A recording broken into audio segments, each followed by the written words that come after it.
Hey everybody, it's me, Angel Benton, and it is time for another edition of Angel Sudsy Recap, where we delve into the world of daytime television and we do a few reality shows on the side. And one of the daytime TV shows that we're doing is The Bold and the Beautiful.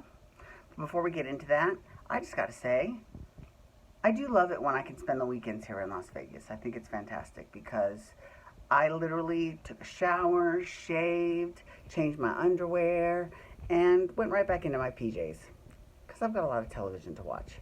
So hopefully we'll get caught up by tomorrow, I think. We'll see. Anyways, all right. So, Bold and the Beautiful. So this past week on The Bold and the Beautiful, here's the thing. Okay. You know, I've been sort of making noise about how this whole Mateo storyline has kind of been shoved down our throats, right? And I think I should probably elaborate a little bit on that, right? My thing is, as an audience member, I'm not that invested in a brand new character, regardless of their history, their backstory off camera, right? If I haven't seen it, I don't care that much about this person, right? Now, and when you aren't emotionally invested in the characters, the storyline is very difficult to. We don't really care because we don't care about the people. We don't care what happens to them. Right? I mean, we care about Eric and Quinn, but Mateo, I mean, So here's what would have been better, would have been if we had gradually seen Mateo, like if we saw him interview and we saw him say in the interview, yes, I just got my massage therapy license, right? Oh, okay, that's interesting. And then we saw that he was working on the grounds, and then we see that the Foresters promote him and all that stuff, because that would then make a lot, then that would make, I mean, it makes sense now because it all allegedly happened off camera, but it's very difficult for all of us to really care about it, right? Because it all happened off camera. What do we care? There's a whole world happening off camera. What do we care, right? We just care about this slice of life that we see for 30 minutes. Am I wrong? So yeah, let me know. I mean, if you disagree, please tell me. So yeah, this past week we saw Mateo kind of worm his way. Well, not worm his way, but he definitely, Sheila has manipulated him with money. And he's a very good looking man. And he, you know, kind of is now a, you know, he did some massage work for Quinn. And I mean, I don't know. It just seems so hokey. And again, it's another story that's turning Eric into a blithering idiot. Now, one of the good aspects of the story is that it's kind of brought out a spunky side to Charlie. I'm glad. And we get to see Charlie on camera a lot because he's confronting Sheila. I love that. That's great. I think it's fabulous. The more Charlie, the better. I think Charlie's awesome. Although I would like to see Charlie and Pam together. But apparently that's coming up. There's a lot of Pam stuff, good Pam stuff coming up. So I'm looking forward to that. Okay, so also we have the big drama between Bill and Steffy and Liam and Sally and all of that. And, you know, Brooke and Ridge and Wyatt and Katie. I mean, they're all involved in that storyline. And in a way, it's sort of good because all those people are involved, right? It's like a big umbrella storyline. That's whenever you have a storyline that involves more characters than possible, that's awesome. I love that. But unfortunately, well, before we get into that, okay, so Sally, I've got to give the producers credit because, you know, when Sally first came on the show, she was forced right into front burner storyline. And, you know, like I said, a lot of newcomers, they would not be able to handle that. She not only handled it, she was great at it. So they put her in this romance with Thomas. She's doing phenomenal. And then Thomas decides he's going to leave the show, right?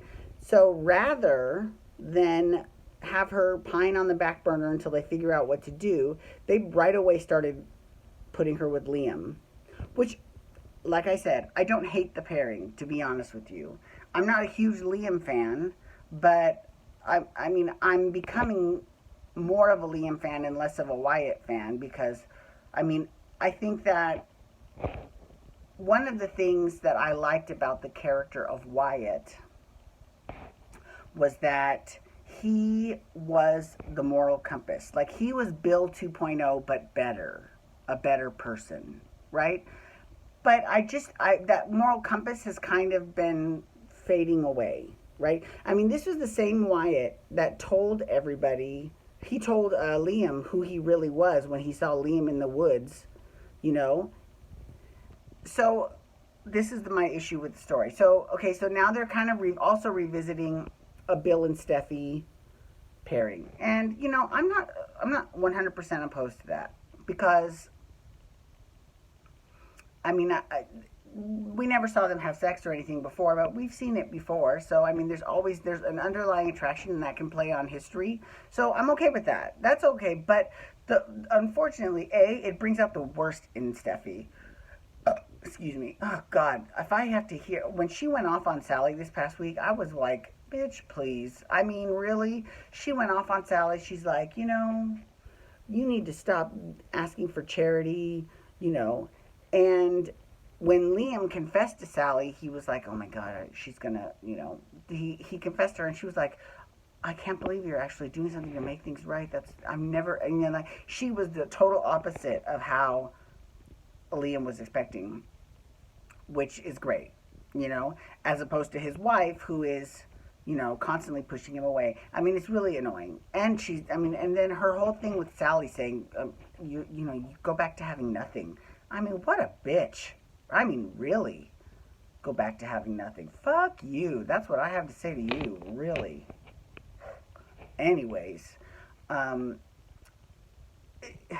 so there's a scene between Wyatt and Liam, and they were talking about Spencer Publications and how this is Dad's baby, and this has been around longer than us, and Dad started this company. Wait a minute. Didn't Bill Spencer Sr. start that company? Right? Am I missing something? Because didn't when he died, he left it to Bill and Karen? Right? So that's poor writing on their part. I'm just saying. Also, Bill, you know, in his, you know, quest for Steffi or Brooke, I don't care. I mean, really, listen, here's the thing with Brooke. You know I love you some Brooke. Do I think that Brooke belongs with Ridge? No, not necessarily. But I mean, his true love is dead, so I mean, I don't know who, you know, except maybe Taylor, which I still think. So let's talk about Taylor for a second. So they've been talking a lot about so the FYI, they just recast Thorne. Ingo Rademacher's playing Thorne. I'm very excited. I can't wait for him to start. As much as I love Windsor Harmon, I really love Ingo as well, so I'm very curious to see how that's going to go. And unfortunately, if you're a fan of him on General Hospital, that means that you won't be seeing him on GH anytime soon. Okay, anyways. You know, so they've recast big parts before. And I just think they need to bring Taylor back and they need to have her recast. Because I know Hunter Tallow said she's not going to come back and play the part. She's done. And I think they should recast. Now, here's who I think they should cast. There was a chick. Her name is Noelle Beck. IMDb her. Look her up. She looks a lot like Taylor used to look when she was younger, right? And she is not a spring chicken. She was on Loving. Remember Loving like 30 years ago? She was on that show. So she's no spring chicken. She just looks great. Phenomenal, actually. So I think they should recast her as Taylor. You know what I'm saying? It's been so long. But again, if they don't, I understand that too, because I have read the soap opera boards. And a lot of soap fans, I'm not going to lie, they're not that, I don't want to say, they're not that logical. Let's put it that way. They're not that logical when it comes to their arguments. Like, you know, they make arguments about Thorne, like they said, oh, well, you know, what do they care if they recast if he's only on once every 3 weeks? I mean, don't you think that they've got more in store for Thorne if they recast? Obviously, they recast and they want someone who can, you know what I'm saying? Like, duh. I mean, he's going to be on a lot more than 3 times a week, or even, you know what I'm saying? Like, he's going to be, or 3 times a month, or whatever. Like, I mean, getting trotted out at holiday, I mean, it just doesn't make sense.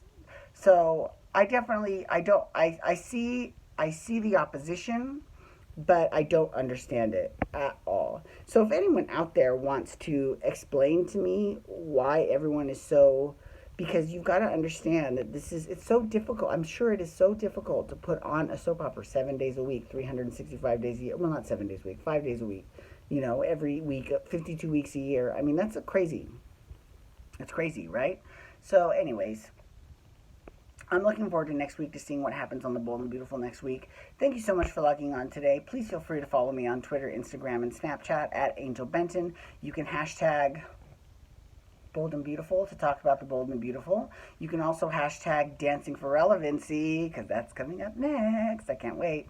And you're also can hit that subscribe button on my YouTube channel to get my YouTube videos sent to your email inbox every single day. All right, everyone, have a wonderful day. Peace out. Wubba, wubba, wubba.